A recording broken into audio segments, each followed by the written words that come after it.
Of the Sports Nerds. I am your humble host, Scott, the Sports Nerd Wright, and along with my co-host, Mr. John G. Olson, Bills Mafia member for life. And how about them Cowboys, Mr. Ken Koslow? Today we will discuss the week that was in the world of sports. We are live each and every Sunday night on Facebook, Twitter, Twitch, YouTube, and on the blockchain courtesy of Vim.tv. If you missed the live broadcast, you can watch replays on Spotify, Facebook, Apple Podcasts, and on the blockchain via PD. Dave's not here. Thank you, John. Dave's not here, man. Actually, Eliot will not be joining us this evening. There's some kind of wrestling show going on this weekend that I'm not interested in. The male soap opera. Yeah, the male soap opera that is WrestleMania. So he's already said he wasn't going to be here. So it's just the three of us holding down the fort. Not a lot to get. Three of us. Yeah, not a lot to get into. Kenny and I will want to discuss the NCAA Women's Championship today. I know John has no freaking interest. Don't worry. You guys discuss and then I'm going to rant. I know you're going to rant. Go right ahead, John. You can rant. No, you guys discuss. You guys talk about the modern day slavery that is the NCAA and how these kids, especially basketball, like football, at least you got a little bit of a shot. Yeah. Basketball, you got no shot. Yeah. It's like one person out of every school gets into the second round. Yeah. So, anyway. We'll get into that. Okay. This was baseball's opening week as well. So Major League Baseball is open and in full swing, and Ken's already pissed off at the Red Sox, so that's a good sign. No. We scored 9 runs in each of the first 3 games. Okay. So if we score 9, there's a 2 out of 3 chance we could win. So yes, and Ken, just to let you know, I did sign up for T-Mobile's MLB TV. I got it for free for the season, and I watched my first full game on MLB TV today. The Indians and the Mariners. Excuse me, the Guardians and the Mariners. I always be the Indians to me, but please be the Guardians. Call your team the proper name, sir. The Guardians and the Mariners, which the Guardians did win in extra innings, which was very exciting. Despite the fact that MLB is throwing propaganda about flashbacks and remember this and all that stuff at us during the commercial breaks because we can't see the local commercials. It's a good, at least it was free. I'm not complaining. So. I don't need to see the local commercial. We took 3 out of 4 from the Mariners. I'm happy with that. Had good hitting, good pitching, and then we're gonna go down to Oakland to face the A's for a series. So, their first home game isn't until next weekend, ironically, against the Seattle Mariners. So we get to see Seattle with them 2 times in a week. Wow. So, all the way. I do have some football stuff, believe it or not, John, and it's mostly Bills propaganda, which I'm sure you're happy to hear about that. Always love Biulls Propaganda. Yes. First of all, safety Taylor Rapp is looking forward to repeating that journey with his journey with his new team. The Bills signed him this week. I think it was this week, whatever week it was. Yeah. And that's going to help shore up that defensive secondary that you've been complaining about, for the last couple of years. Are you happy with the signing? Yeah. I obviously don't know a ton about him, but listen, we're running it back with Jordan and Micah. Right. So we've got our safety tandem, arguably the best safety tandem in the league. But we saw what happened last year when one of them gets hurt. Someone has to step up. And so depth is definitely an issue with the Bills at this point. Right. And it's funny. I'll talk about that in a second, too. Jaquan Johnson was supposed to step in when Micah got hurt. I think he just didn't have a great kind of like season. So that's when DeMar Hamlin came and was plug and play into the defense. And DeMar was decent. I mean, he wasn't like, lights out or anything, but, again, he did his thing, This is the thing. And I think I mentioned this last week to you guys. This is what kills me about football fans. Like during the off season, when they start adding depth pieces, all of the fans are like, yeah, we want a big splash. Oh, we want this, we want that. Oh, how come DeAndre Hopkins hasn't signed yet? Like this is Bills Mafia. They're not looking at the big picture is the problem. No, but when it's the season and all of a sudden someone gets hurt, all of a sudden, we should have gotten depth in the offseason. And now depth is an issue. Right? Yeah, exactly, yes. That's what the Bills are doing now. They're getting the depth, and I think really they've had a decent offseason. Yeah. I'm a huge fan of the Damian Harris signing. Right. I think, to me, all of this talk about, what about that Bijan Robinson kid? Is he going to be there at 27? Should we take him? No, we don't need him. I don't care if he's the next greatest running back. I don't care. I don't need him. We don't need him at 27. We have an amazing running back room. Focus on the O-line. That's it. So, anyways, thanks for coming to my TED Talk. I'm gonna kill me a cat, guys. This guy's just going crazy right now, but that's all right. Get a dog. You don't need to worry about it. No, I'm not easy. gonna get a dog. Let me ask you something, John. Yes, sir. When I haven't heard anything about this. When do they anticipate Damar Hamlin getting the okay to come back and work out? And I don't think he's still not medically cleared, so they're going to take their sweet time. I mean, just think of the and they should lawsuits and potential things, like they won't put him on the field. I mean, he says he still needs to have oxygen on a daily basis. He's still under medical care. He's nowhere near being ready to get on the field and start, getting hit and hitting people. Right. So and you know what, he's making the nationwide tour of his charity and trying to bring awareness to CPR and the life-saving care that he got on the field that night, which is a good thing for him to do, and that makes him sure. that gives him reason to keep moving forward and getting better.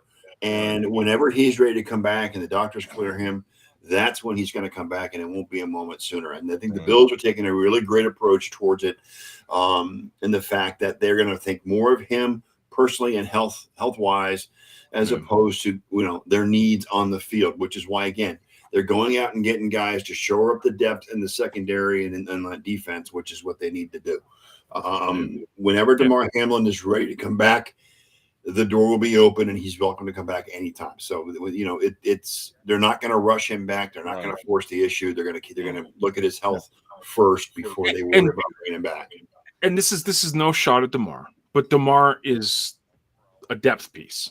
He's a depth guy. Now, maybe they might be trying to groom him into into that spot, especially with the Taylor Rapp signing. Is that their new safety tandem in 2 or 3 years when Jordan and Micah aren't around?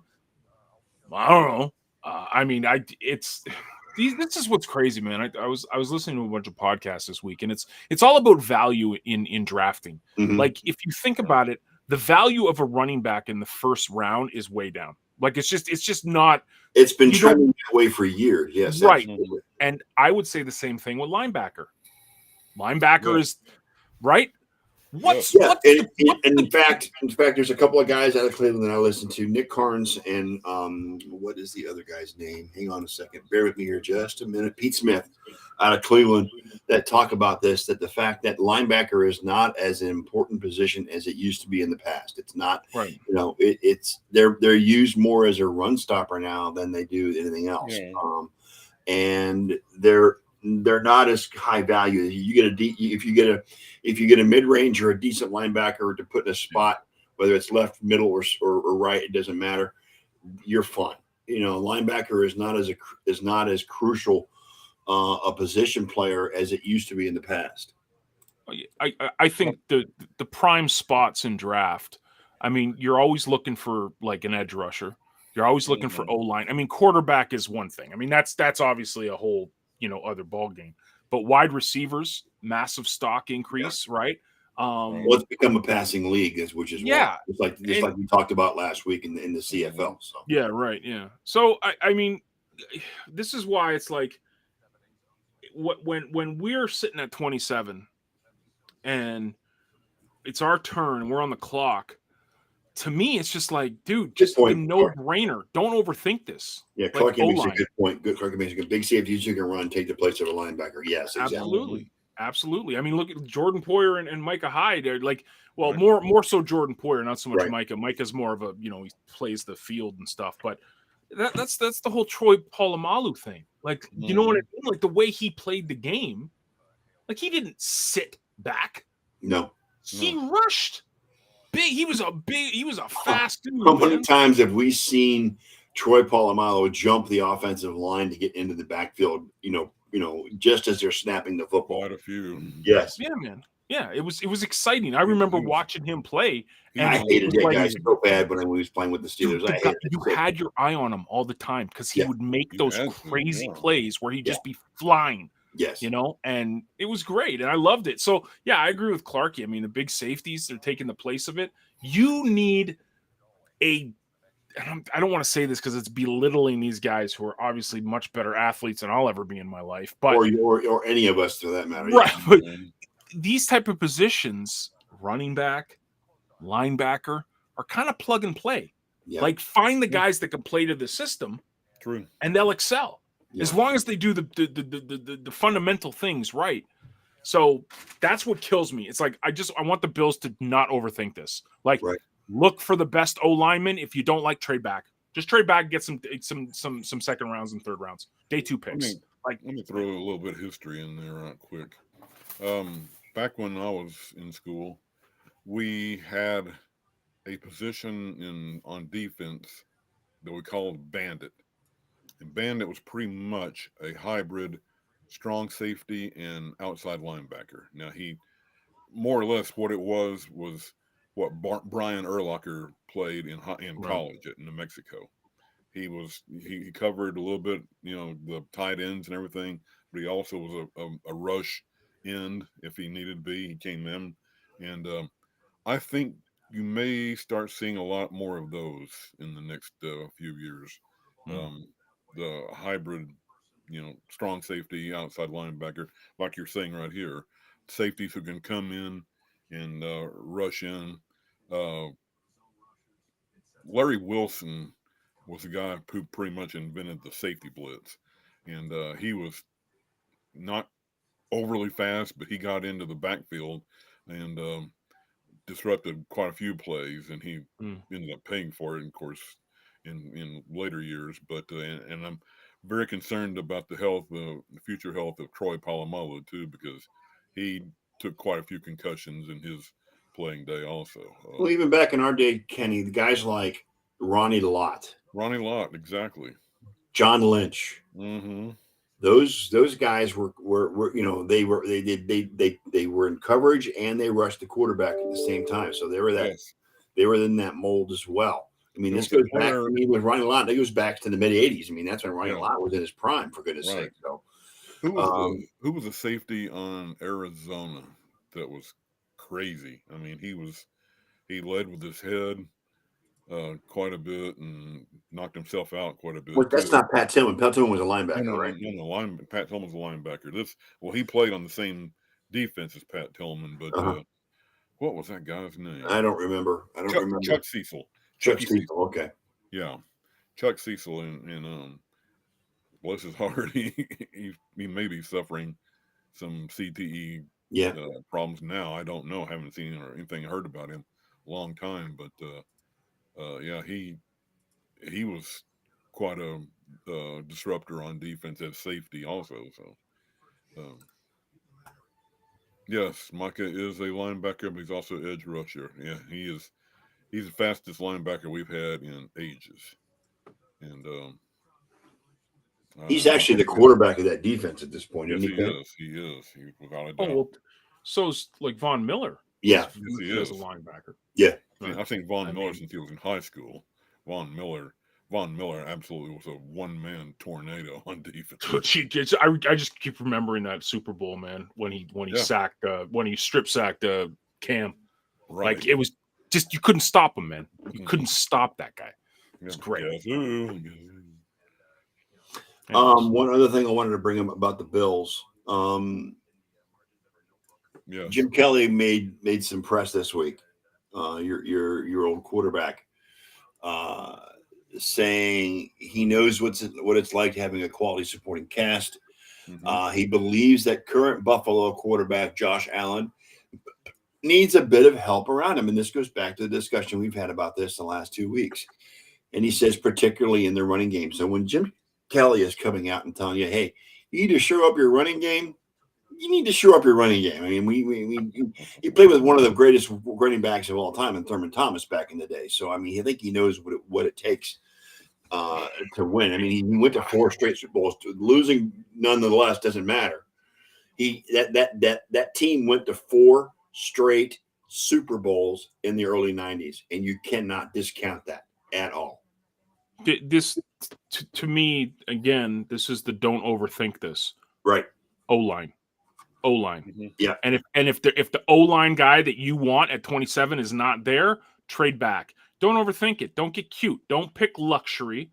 Don't do the Dallas Cowboys luxury picks that the vanity picks. Like, Yes. don't do that. Don't overthink it. And it's like, yeah, Jim, thank you. I mean, anyone that's ever watched like any Bills football over the past 3 or 4 seasons can tell you Josh needs help. Yes. Absolutely. So yeah, That's get the one of them. O-line. I'm completely confident in that running back room. I'm very confident, in fact. As long as Damian Harris stays healthy, I'm over the moon with that. They need O-line, man. They need people that, yes, we have some pass blocking, but we need run stopping guys, man. Like run blocking guys. Like that's what we need. And I'm sure they won't. They'll probably pick some defensive tackle or linebacker. My question to you, John, is at least I do have a question. What do you think about the Gesicki signing with the Patriots? I don't care. Really? Yeah, it's like whatever. Sorry, Clarky. I like oh, rant time. I love where the Bills are right now because you listen to the talking heads. Ryan Clark is all gaga about Miami. Greeny is still gaga about the Jets. Oh, Greeny's having a mental breakdown, waiting on the Jets meltdown for Aaron about Rodgers. how great these two teams. They've already wrapped up the AFC East, apparently. Yeah. No mention of the Patriots and no mention of the Bills. Right. I personally love that. I don't want to be. Absolutely. I love the Bills being the underdog. I hated last year where the Bills were favorite in every game of the season. Right. I didn't like that. I love being on the hunt, not being hunted. Right. And it's not. I'm not trying to disrespect the Patriots. Who am I kidding? Yes, I am. No, it's like I hope that the Miami fans and the Jets fans just eat a little humble pie, guys. I mean, just take it easy. Everyone's a champion in the offseason.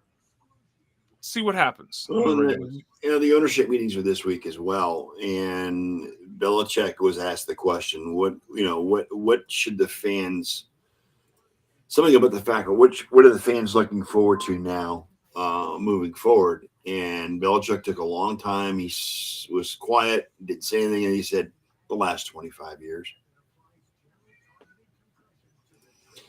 I mean, and also something that came out controversially was Mr. Robert Kraft came out with a statement instead of saying about Belichick specifically. Instead of coming out and saying, well, he's got a job as long as he wants one, he can be the head coach until he dies, for all I care. He says we're all about winning, and if we can't win, then we need to look at something new. And there was a guy, there's a coach on the roster who was a player that they think is the heir apparent. And Ken, you may know more about this than I do. I forgot the guy's name. What the hell was his name? He's a member of the coaching staff now, but he's being talked about being the heir apparent to Bill Belichick. No idea, man. I just work here. Yeah, I can't. I'm going to have to keep looking because I don't. Jared Mayo. Jared Mayo. Thank you very much, Clarky. Yes. Jared Mayo is being talked about as the heir apparent to Bill Belichick. And the way Robert Kraft was talking Monday, Tuesday, whatever day it was during the owners meeting, it's like it's like Belichick's got a short leash. Despite the 6 titles, despite everything Belichick has done for the franchise, whether it was Brady or not, I was with him. It doesn't matter. Yeah. That's what. Let's face it. He's not going to fire Belichick. Belichick has got the job as long as he wants it. I think Belichick is there until he doesn't want to be there. I think is right. What it is. Exactly. Yeah. There's no chance in hell of him being fired. Right.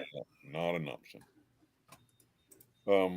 I am curious as to what kind of rules changes they're wanting to implement and put forth to the competition committee over the summer. I heard they were talking about some things, but I never heard any specifics. Well, there was talk about the roughing the passer being reviewable, and it's not.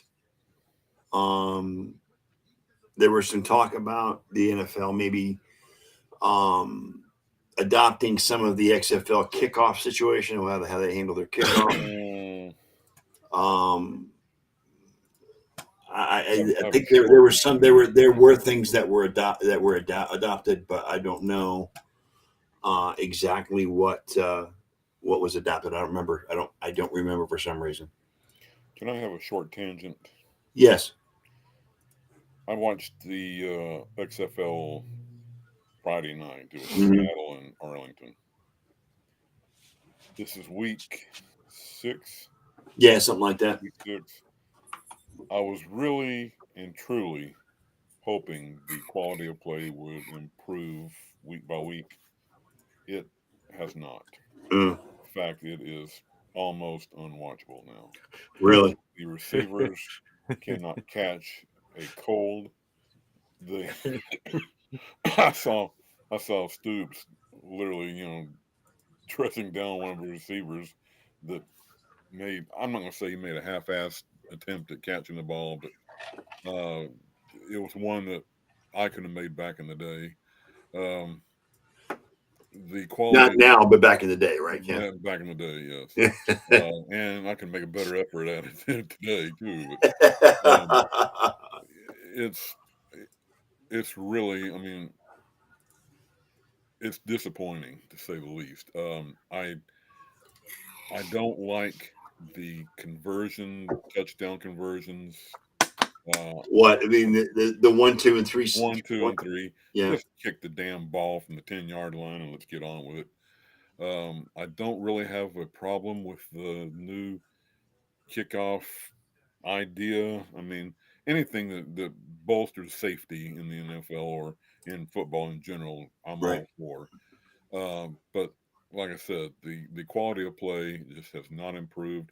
I'm hoping USFL, once it gets started, will be a little bit better, but I'm not real optimistic about it. But I don't know how many of these players are end up going over to the USFL later. But when Cowboys' third-string quarterback DiNucci is starting for Seattle and playing, well, and TJ McCarron is also playing as a starter. Yeah, you know what I'm saying. Cowboys quarterback. I mean, the Renegades quarterbacks are. They would have a hard time making a CFL roster. Let me say that. And you know what, Dwayne Johnson, aka The Rock, yeah. for those that don't know, who doesn't know at this point, but aka Mr. Dwayne Johnson, always promoted this league as the home of the 54s, which is talk about the guys that don't make an NFL roster, just miss an NFL roster because the roster is made up of 53 players. Right. And these guys would be number 54, which they would just miss out. So that's how he promoted this league. Right now, it's more like 84.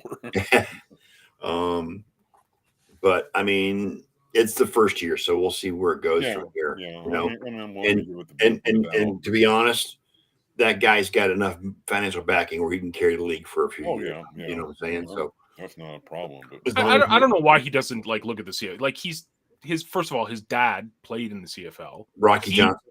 Or no, he did. His dad didn't. Excuse me. He played in the CFL. Yes, he played in the CFL. Yes, his dad's Canadian. Yeah. He got injured. He got injured in during an NFL training camp and ended up in the CFL. I'm like, I get it. You want to be the lead, yeah, you know. Well, Like he's got the celebrity and the funding and the backing and the money to be able to carry this league for at least 2 or 3 years. As long as he keeps making the movies he's making, he's going to make $1 billion a year, for God's sake. You know who Dwayne Johnson played behind at the University of Miami, right? Warren Sapp. Warren Sapp, yeah. I don't think he was going to beat out Warren Sapp. No, but I mean, he's making money with his sports drink and his tequila, which I have not tried yet. I'm thinking about trying his tequila, to be honest with you. And he's got other business ventures going on where he's not just making money off movies. He's actually an entrepreneur, and he's making money right now. I mean, he's clearly the most popular and the most successful ex-wrestler to come into Hollywood entertainment in the history of Hollywood. So I mean, I don't know. I mean, I just, and this is weird coming from me. The CFL is not a bad product. It's really not. It's a decent league. Ken watches it on ESPN Plus all the time. I mean, he's I mean, if they would start the season a little bit earlier, I think it would be perfect, right? Because what do you have in summer? You have baseball, and it's like it's this prime time for CFL. So it's not a bad league. It's run pretty good. The like most games are sold out. I mean, hasn't the CFL been in existence longer than the NFL? 120 years or something. Yeah, it's been at least 25 years longer. Yeah. Yes. Yeah. It's a decent league, and that's why it's like just be the feeder system for the NFL. Be a farm system. Like just what I'm finding interesting is next year's Grey Cup's going to be in Winnipeg in the middle of winter. So we're likely they do. They have these things in the middle of the prairies in November. And it's like that's why I'm saying start the season a little bit so your season ends like early October, which is fall weather. Great weather. Fantastic weather for football. Yeah. You know, but they, whatever. It's the CFL. Training camp is like late May, and then it starts pretty quick, man. It starts pretty quick. Yeah, they had the draft a couple weeks ago.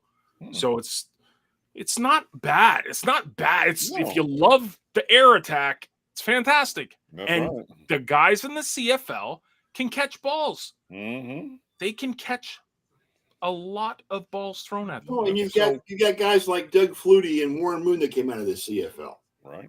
Warren Moon is now an NFL Hall of Famer. He's in the Hall of Fame. Yeah. Yeah, I know. Player that played for British Columbia named Roy DeWalt is from my university. And how many Grey Cups does Doug Flutie have? Oh, I can't even count them. 3, 4. He's got a few for sure. He won with both Calgary and BC, didn't he? Yeah.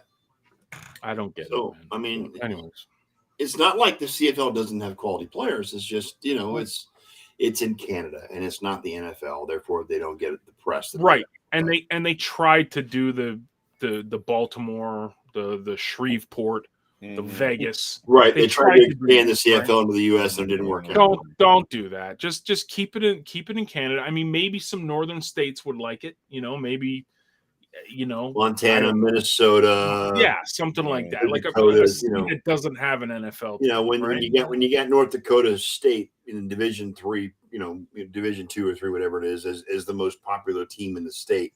Maybe you look north a little bit and see if you can. Well, to me, it's just it's a league that you don't need to do anything to promote it. Like you can, and it'll do fine. But the CFL exists without American markets. Right. There you go. I mean, and everything else is a bonus, especially if you start the season a month or so earlier. Now you have this big dead time that everybody complains about. Oh, there's only baseball in the summer. CFL. Right. And I don't know. I mean, anywho. Would there be a big enough market in like Windsor to have a CFL team? I know in Windsor from Detroit. Yeah, but Windsor's not a big place, right? Like Windsor might have 150, 200,000 people. It's not like a huge city, right? Okay. A great place would be Atlantic Canada, like Ron was talking about last week. Right. Not necessarily. They're talking Well, about Nova Scotia, like Halifax, is Speak of a the pretty devil. basketball place, you know. Speak of the devil, Mr. Ron Gallo has joined the green room, and he's now here. Ron Gallo. Sure, Speak of nice. the devil. Speak of the Wow. devils. How's everybody doing? Good Good, timing. Ron. How are you doing? That's fun. Not so bad. Not so bad. Taking a look at a few things, and the NHL. I know what you're starting to looking at. shape up. I know what you're looking at. You're looking at that newest 50 goal scorer. That's what you're looking at. Yes. There is the new 50 goal scorer, but there's also a new record that's been set in the NHL. Maybe not a record, but I mean, team is one of the first 4 to make 60 points in a regular season, and the Boston Bruins actually have a chance to outdo the other 3 teams. Currently, the Boston Bruins are tied with the 1976-77 Montreal Canadiens with 60 wins in the NHL regular season. The 1995-96 Detroit Red Wings and the 2018-19 Tampa Bay Lightning pre-COVID team hold the record with 62. The Boston Bruins have 5 games remaining. So if they can do just a little bit better than 500 in those final 5 games, they'll get 63 wins on the season, and they'll have the new record. And in Boston is the type of team you're not going to put it past them. They could possibly go 5-0 in that frame too. So, well, typically teams that solidify playoff spots do tend to kind of cruise. I just don't see it in Boston's nature to cruise. No, they're in crush mode right now. Yeah, exactly. I watched the Bruins and the Penguins yesterday on TV, and they made a comment that the Bruins have 7 players with 50 points this year, and I find that absolutely amazing. You look at some of their numbers. Yeah, it's crazy. Some of their numbers. Their depth is unreal. Yeah, I mean, I gotta see this now. But John was real quickly talking about the newest 50 goal scorer for the season, Leon Draisaitl. He joins a teammate that has 62 goals on the season. Connor McDavid, maybe Connor McDavid. You think back to a few years ago when the Edmonton Oilers were in heaven with Jordan Eberle, thinking that 48 goals in a season was something special. Yeah. Well, Connor McDavid is actually outpacing some big players. I mean, you look at some of the numbers that Wayne Gretzky put up in his prime, and I mean, Connor McDavid is right on his heels. Yeah, man. 146 points. Leon's got 120, and Nuge has got 97. Yeah, that's awesome. Yeah. You look at points for skaters: Connor McDavid, Leon Draisaitl 1, 2, and then you get Nikita Kucherov is 3rd, and then you start getting a mix of everybody else. But yeah, you are going to end up with quite a few Boston Bruin players in the mix, and it's surprising a player like Eliot Pettersson from the Vancouver Canucks is actually in that top 10 list. And the Vancouver Canucks are absolutely struggling this year, but they seem to be putting together some wins and putting themselves out of the Connor Bedard playoffs. So Connor Bedard, for those of you that don't know, is a junior A player who's entering his first year of eligibility for the NHL draft, and he's we touched briefly on him last week when you were here, Ron. Yes, Connor Bedard he's the next hot thing coming out of Canada, and you were questioning was, do some of these teams like Columbus deserve to have this guy because is he going to get swallowed up in the mediocrity that are the Columbus Blue Jackets, as opposed to his talent's going to be wasted on these bottom teams that are going to get the number 1 pick overall in the draft coming up. I know what you're saying about the mediocrity, and I mean, there's an exception to every rule, so we're not going to talk about the Arizona Coyotes just yet. But I don't know of a team that is content to not give it an honest go. Yes, teams go through what's called a rebuilding phase. Sometimes it's one, sometimes it's 2 seasons, and it's rebuilding. And they put it out there that they do not expect to have any great deal of success in those next 2 seasons, but they're building towards season number 3. And that's when they're going to start making some damage and some dents. You look at the Columbus Blue Jackets, and you do see a team that's done a little bit. They've got the job done. They've played the underdog role quite well at different times, but they're not consistent. And that's what the biggest issue is you have to be consistent. You look at teams right now like the New Jersey Devils and the Minnesota Wild. Those 2 teams have been on fire for the last month and a half since the trade deadline. And really, they're the ones that you have to watch out for. And especially, you look at the Minnesota Wild, and there's a team that hasn't even clinched the playoff spot yet. They don't have the X beside their name because they have 97 points. The defending Stanley Cup champions, the Colorado Avalanche, have 96. But we've talked about it over the years. Marc-Andre Fleury is one of those goaltenders that seems to go, and wherever he goes, that team makes it into the postseason. Mm-hmm. If you make it into the postseason, you're giving yourself a 50-50 chance. If you look at the fact that there's 32 teams and 16 make it into the postseason and 16 don't. Well, half of the teams in the NHL will never have a shot at hoisting the Stanley Cup this year, but half of the squads will. And Marc-Andre Fleury always seems to be in the top half. He always seems to be able to carry his team into the postseason.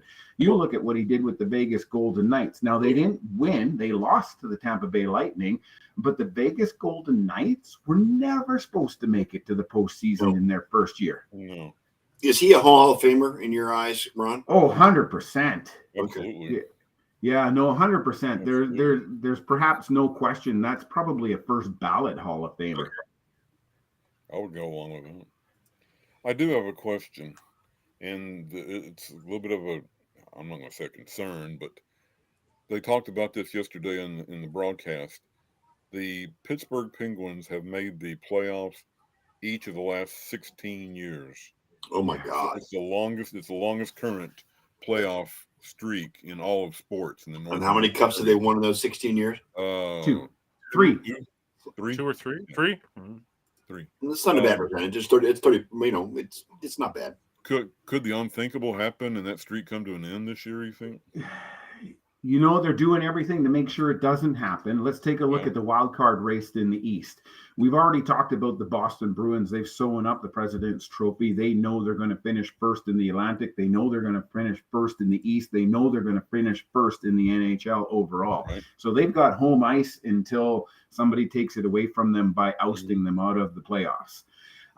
You look at the Metropolitan Division, and Carolina, New Jersey, and the New York Rangers have all solidified their postseason. They've got the X's beside their name. The problem is the New York Islanders and the Pittsburgh Penguins are in that Metropolitan Division, and there's a huge gap between number 3 and number 4.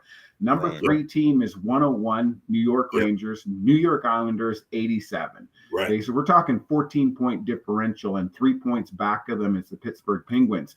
Right. In between those 2 teams, the Islanders and the Pittsburgh Penguins, is the Atlantic Division, the Florida Panthers, with 85 points.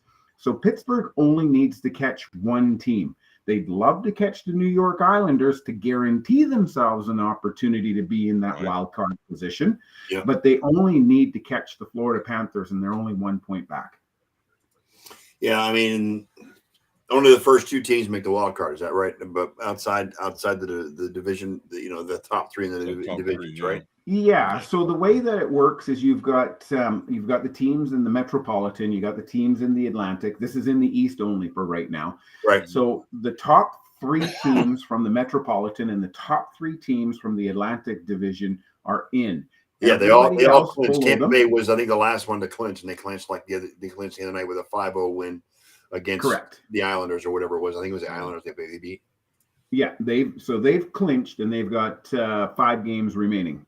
Anyway, so everybody else gets now pooled into the Eastern Conference wild card race. Right. And that's why the Metropolitan Division and the Atlantic Division are stacked the way they are. You technically could have 5 teams from one division taking on 3 from the other division in the Eastern Conference. Correct. Or you could end up with 4 and 4. Now, if I read the playoff possibilities correctly yesterday, the number 2 wild card team will draw Boston in the first round. Is that correct? Correct, because they finish 8th overall. Right. Now, Which I do want to. Which is why Pittsburgh doesn't want to catch just 4. They want to catch. Nobody does. Nobody wants but to right now, the first goal is to make the postseason. Right. The second goal is how far up the rankings can I go so that I can get a better opposition. You're right. Nobody wants to be the underdog going against the Boston Bruins, but we've seen what happens when that underdog goes against the President's Trophy winner. New York Columbus Rangers Blue Jackets, anyone? Hello? Yes, Tampa Bay has been ousted. New York Rangers have been ousted in the first round. The sad thing, and I'm sorry that I'm pulling the Band-Aid off the wound, but the Tampa Bay Lightning didn't just lose to the underdogs. They lost 4 straight. Swept. They got swept. That was so. Eliot is still giving me shit about that, Ron. To this day, even though they've won 2 Stanley Cups since then, Eliot still gives me shit about that all the time. No, absolutely. And I mean, so we are down to 5 and 6 games remaining. The postseason does start on April the 17th, if I'm not mistaken. That's supposed to be a Wednesday, but I could be wrong about that. April 17th. Yeah, I am. It's a Monday. It's a Monday this year. Monday? Yeah.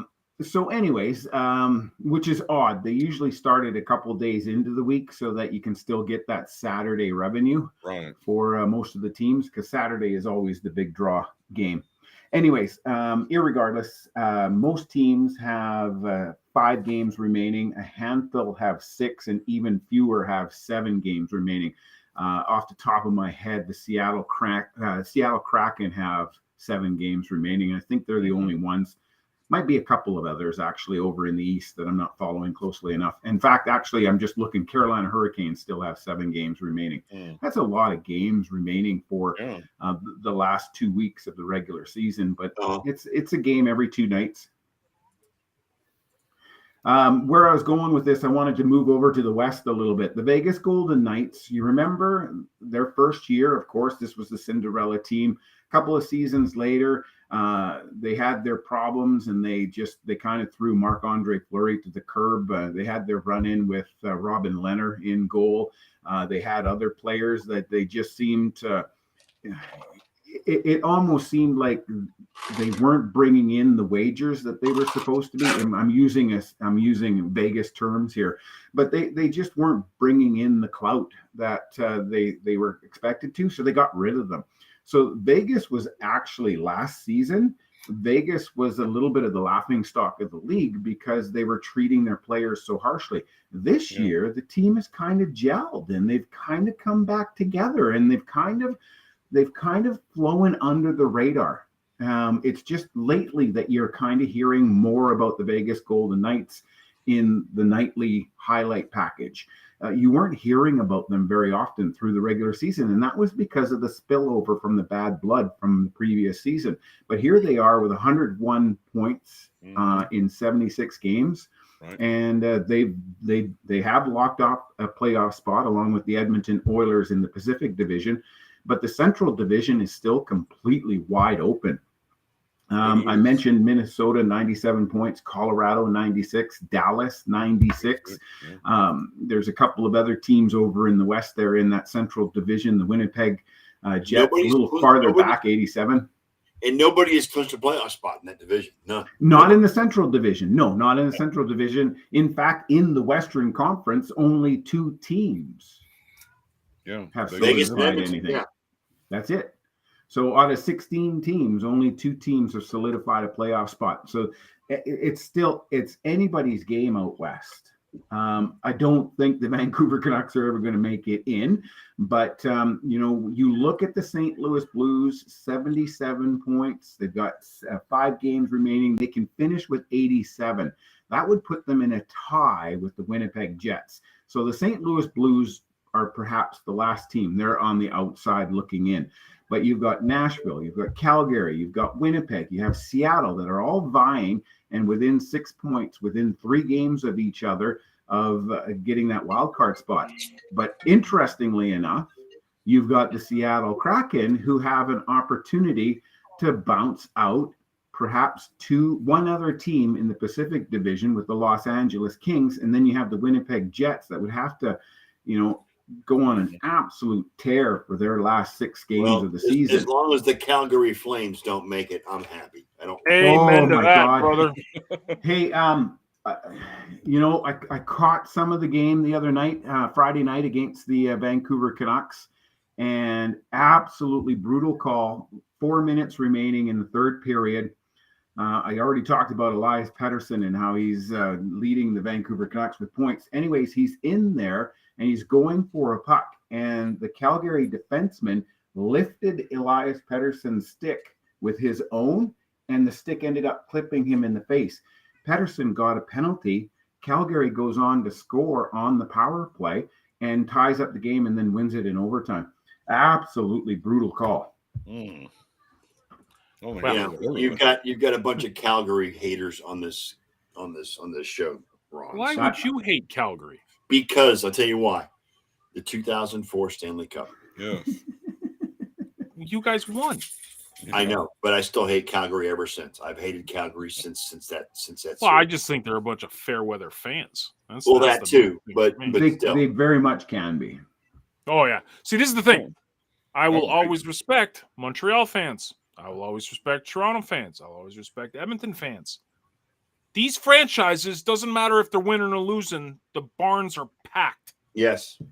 The barns are packed. People are upset. Same with the Lightning. No matter how bad or how good they're doing, that arena is always packed. Yes, I'm with you there, John.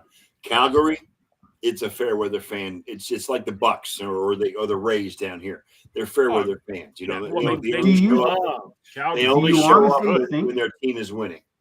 Do you honestly think the Tampa Bay Lightning have a solid fan base if the Lightning go on a 3-season losing streak? Yes, they do. Go 10 years. Be 10 years of mediocrity. Yes, they do. They have over their history. Never had 10 years of mediocrity. Ever. Like when you started. Yeah, they did, John. After the, I don't know how long it's been since they've missed the playoffs, but there was a point in time after the 2004 win of the Cup where they just were mediocre. They weren't great. They still had their stars, LeCavalier and Martin St. Louis, but they weren't great. I don't know, man. But they still packed the arena. Okay. Go 10 years of misery and then all right. And but the thing is, the Buccaneers and the Rays have that problem. If the Bucs are not playing well, they don't get fans. At the Rays, the Rays never draw any fans in that barn they play in at Tropicana Field. But that's a Florida thing. That's Florida. It is, and I'll tell you why it is because you've got a lot of Boston and New York transplants in Tampa that come down here in the winter times for spring training just to see the Yankees and the Red Sox. Okay, but you get a really large Yankee contingent in Tampa and St. Petersburg. So when the Yankees come to town, then Tropicana Field is filled up, but it's filled up with Yankee fans. Same with Boston; it's filled up with Boston fans. Because there's a lot. That's across the league, though. Like that's not. Yeah, I was going to say it's especially prevalent here in Tampa because of the seasonal. Because of the transplants. Because people from New York and Boston have moved down here to get away from the cold. You go to Toronto game half. It's not just transplants. It's just longevity in the league and success over the years. Yeah. You look at the New York Yankees, and you don't even need to be a baseball fan to know that the New York Yankees are one of the top teams.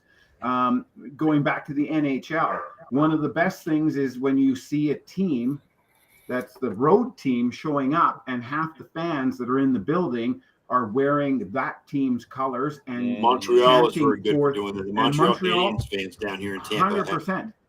They had that game in Buffalo the other night there, and that was before Levi played his first game and got a win. But prior to that, the Montreal Canadiens were in there, and it was hard to tell who was the home squad. Yeah, and Yeah.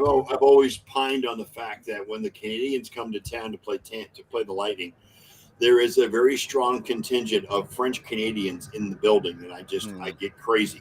No offense to you, Ron. I know you're a Montreal Canadian fan, but French Canadian people, especially from Montreal, are some of the rudest and outlandish people. What? You're gonna wanna meet. Montreal people? I Yes. love Montreal people, dude. Oh, now God. the rest of the province. Well, okay. no, Yeah. it's Canadian fans specifically, John. Nah, man, okay? Canadians fans are awesome. I love them. I love them. I respect them, man. I used to have this bitterness, but nah, because I've seen Montreal suffer over the past like couple of decades now. Doesn't matter. John Doesn't can relate matter. to that. I mean, Ron can relate to that. I mean, yeah, of course. I think what one of miss the most differences about between like NHL. the Montreal Canadian fans and other teams, the Montreal Canadian fans, they have like the French Canadians, like you said, they've got the accent, they've got the hand gestures, they Yes. get into your face, they talk a lot, but they're not aggressive. You take the Boston Bruin fans, and if you or turn the yourself Philly. sideways, Or or the the Philly Philly fans. fans, You're going to go into Boston. It's a whole different story because Boston fans, whether it be Patriot fans or Red Sox fans, sorry, Ken, or Bruins fans. Jesus God, shut up! Just shut up!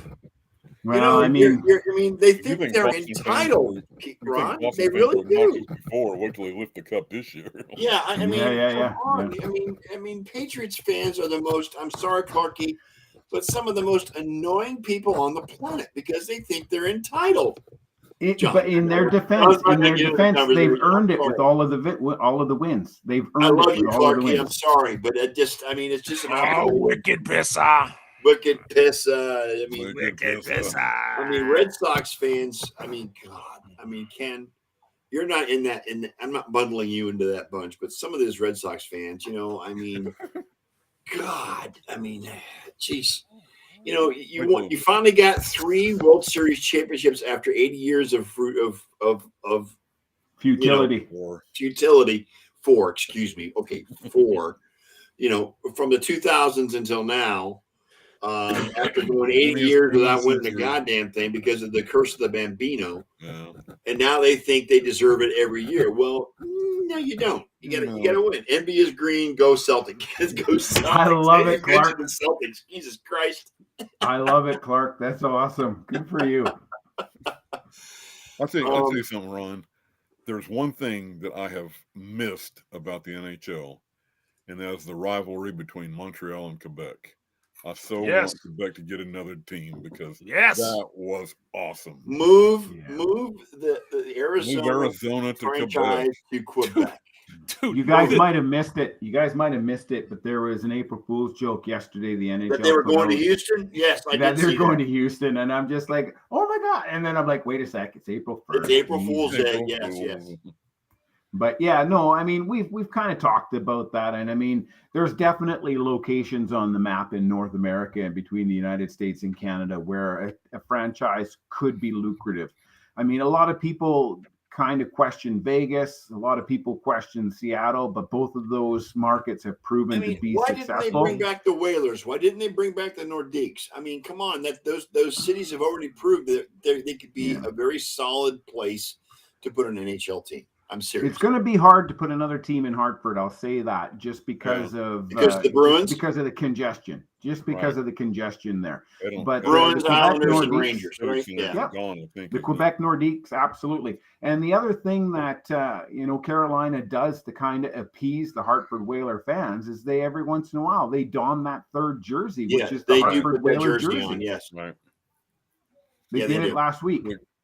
Yeah, the greatest thing I've ever seen in the NHL, and you can find it on YouTube every now and then, is I think it was a playoff game between Montreal and Quebec, and the two teams got into the brawl during warm-ups, and then the fans got into the fights in the stands, and it is hockey's version of Celtic and Rangers from Scotland. I mean, absolutely. It's the greatest rivalry in all of hockey, and I loved it. Hacky. Yeah, no, there's always been some great rivalries, and I mean, still one of the biggest rivalries. I mean, besides Montreal and Boston, and maybe even Toronto and Boston, but Montreal Boston is perhaps number one. But Montreal versus Toronto in Canada is another one. But I really do love, whether it's Toronto, whether it's Montreal, but I do love when those teams travel out west and just seeing the fan base that comes out wearing those colors, whether it be the blue for the Toronto Maple Leafs or the red for the Montreal Canadiens. Right.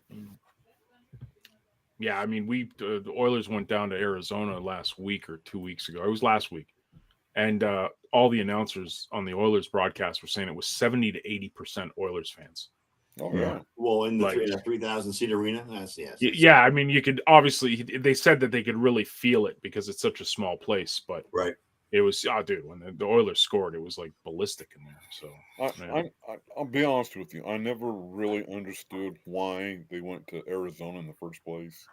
I mean, I don't remember.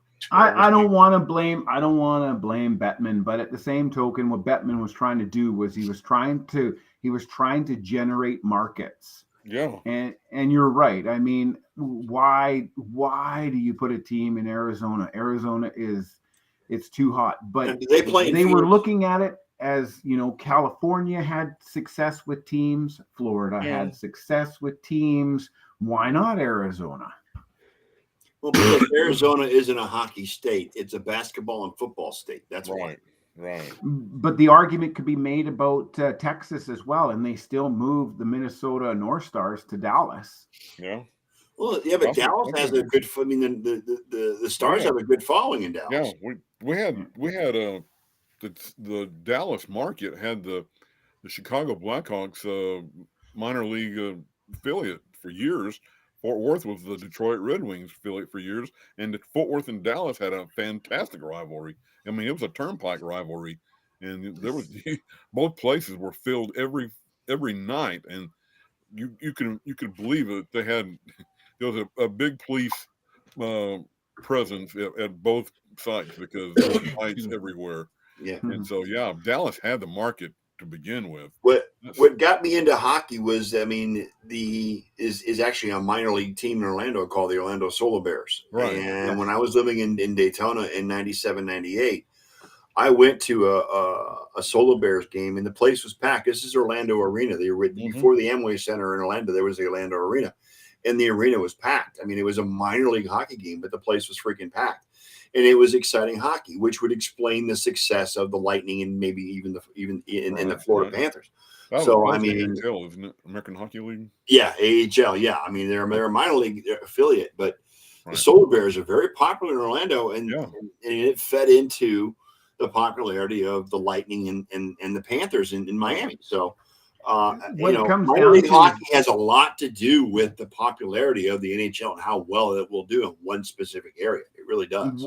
Where it starts is the grassroots movement, and that starts with the junior hockey, and then you move up to the amateur, and then the pro-am, and then of course the professional level.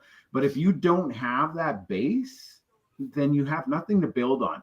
Where John lives, there's probably 7 junior A teams, 2 CJHL teams, junior teams playing in the Western Hockey League.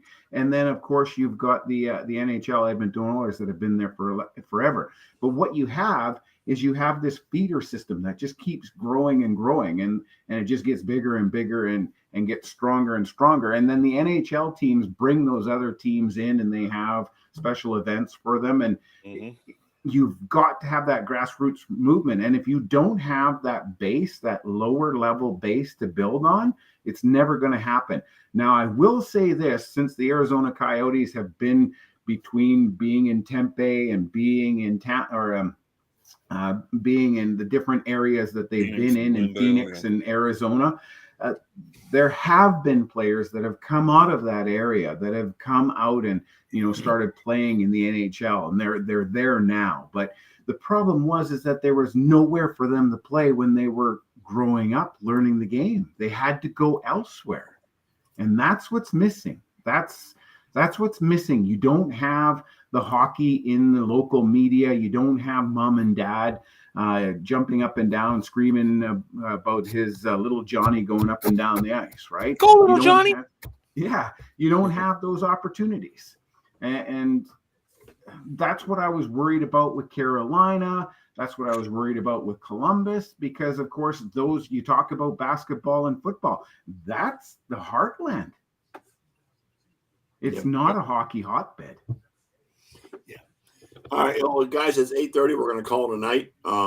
Thank you, Ron Gallo, for joining us. We weren't expecting you, but we're glad you showed up. And anytime you want to come back, just let us know. We'll get you back up here again. Anytime. And you happen to make John happy because you prevented us from shouting out the LSU Tigers from winning the national championship in the NCAA women's final.